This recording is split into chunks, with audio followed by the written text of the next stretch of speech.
আসসালামু আলাইকুম। বর্তমানে যে জায়গাটা দেখতেছেন এটা হলো আমাদের নোসনাহারের পাশেই যে পুকুরটা আছে, যাকে আমরা নোসনাহার নাম বলে থাকি, সেই পুকুরের ভিডিও। আসলে এই পুকুরের নাম অনুসরণ করেই কিন্তু আমাদের এই বাজারটা নোসনাহার বাজার নামে পরিচিত। তো বিকাল বেলা এরকম মানে ডুবু ডুবু সূর্য আর নৌকা, আসলেই মানে কি বলবো, মানে এর একটা শান্তি প্রশান্তি আলাদা, সত্যি বলছি। আমার কোনো একটা কারণে হয়তো বা মন সেরকম ভালো নাই, বিকাল থেকে মুড অফ ছিল। হুট করে মনে হলো নৌকা দেখে দিয়ে একটু নৌকার উপর চড়ি। তো সত্যি কথা বলতেছি, এই ভিডিওটা করার পরে আর নৌকা দেখে মনটা ভালো হয়ে গেছে। আমি এখন বর্তমানে একদম পুকুরের মাঝখানে নৌকা চালিয়ে নিয়ে চলে আসছি এখানে। আর আমি এখান থেকে পুরো পুকুরটা আপনাদের দেখাইতেছি।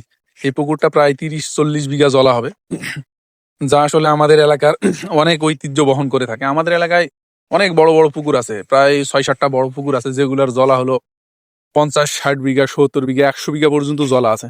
আমাদের এখানে কিন্তু ওই যে হাওর বা বিল, নদী, সমুদ্র এগুলা নাই।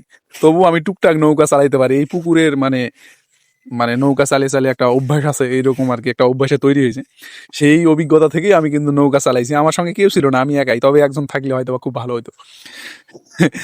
যাই হোক, আর এইটা শুনে আবার মনে করেন না যে আমার কেউ নেই, আছে ভাই। আমার বউ আছে, বাচ্চা আছে, সবাই আছে। আলহামদুলিল্লাহ, আমি একজন বিবাহিত পুরুষ। যাক, মজা করে অনেক কিছু আপনাদের সঙ্গে বলি, এটা আমি একটা এনজয় করি, এটা আমার ভালো লাগে। আর হ্যাঁ, যদি আপনাদের কারো আত্মীয় থেকে থাকে আমাদের ঘাটনগরে, আর আপনারা যদি শহরের মানুষ হয়ে থাকেন, তাহলে অবশ্যই আপনারা আমাদের এলাকাতে আসলে এই বড় বড় পুকুরগুলো দেখবেন। আপনাদের আমার বিশ্বাস ভালো লাগবে, আপনারা খুব এনজয় করবেন। আর যেগুলো যেগুলা নৌকা আছে পুকুরে, খাদ্য দেওয়ার জন্য নৌকা রাখে যেগুলা, এগুলা পুকুরে নৌকাতে যদি আপনি ওঠেন, তাহলে আপনি ঠিক নদীর ফিল পাবেন, আমার বিশ্বাস। যদি এই জন্যই বলতেছি, যদি আপনারা কখনো আসেন আমাদের নোসনাহার বলেন বা তার আশেপাশে বলেন, যদি কোথাও এসে থাকেন, তাহলে অবশ্যই এই পুকুরগুলোকে দেখবেন, আপনাদের মন ভালো হয়ে যাবে।